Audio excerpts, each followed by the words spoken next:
Hello and welcome to Do It Yourself channel. Today I will show you where to find the option, how to enable and how to disable large mouse pointer option in accessibility menu for Realme 14x phone.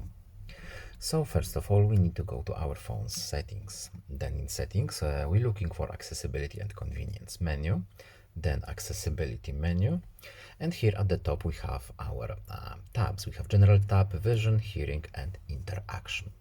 Now in the interaction tab we have our large mouse pointer switch, so we can enable it or disable it using this simple switch.